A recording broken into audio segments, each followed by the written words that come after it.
আসসালামু আলাইকুম। আজকে বার্নস নিয়ে আলোচনা করব। বার্নস কি, বার্নস কত প্রকার, এই দুইটা নিয়ে আজকে আমরা আলোচনা করব। তো বার্নস অর্থ হচ্ছে পুড়ে যাওয়া। এবং বার্নস কত প্রকার? Burns mainly two types. একটা হচ্ছে সুপারফিশিয়াল বার্ন আর একটা হচ্ছে ডিপ বার্ন। তো সুপারফিশিয়াল বার্ন এবং ডিপ বার্ন বলতে কি বুঝি তার আগে একটি উদাহরণ দেই। আমাদের যে এখানে স্কিনটা দেখতে পাচ্ছেন, মানে হাড়টা আমার দেখতে পাচ্ছেন, উপরের অংশটা, আউটার যে পার্টটা, এটা হচ্ছে স্কিন, মানে আউটার পার্ট। উপরের অংশটা আমরা বলবো ডার্মিস, তার নিচের অংশটি বলবো এপিডার্মিস, এবং তার নিচের অংশটি বলবো সাবকিউটেনিয়াস। এই ত্বকের হচ্ছে তিনটি লেয়ার।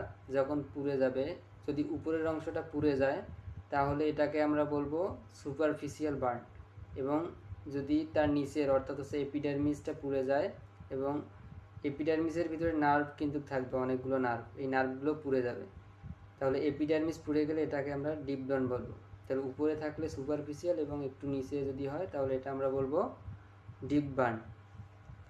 তারপর উইলিয়াম ডেপুইট্রিন একজন জৈনক, তিনি বার্নকে তিনটি ভাগে ভাগ করেছে, তিনটি ডিগ্রিতে মূলত। তো ফার্স্ট ডিগ্রি, সেকেন্ড ডিগ্রি আর থার্ড ডিগ্রি। তো এই ডিগ্রিগুলোর ক্যারেক্টারিস্টিক বা বৈশিষ্ট্যগুলো আমরা এখন জানবো।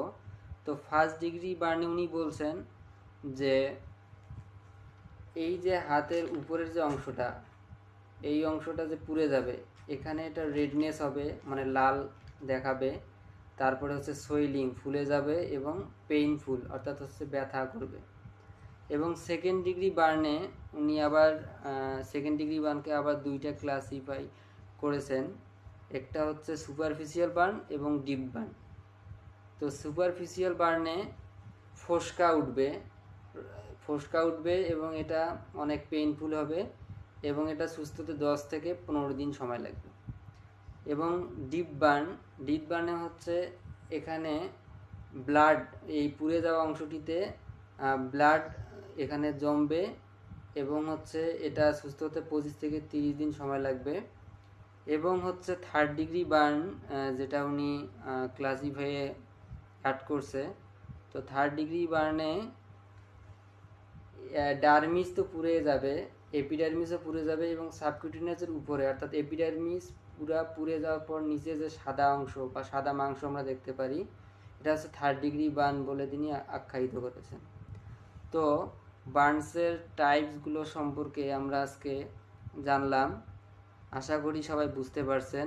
Thank you.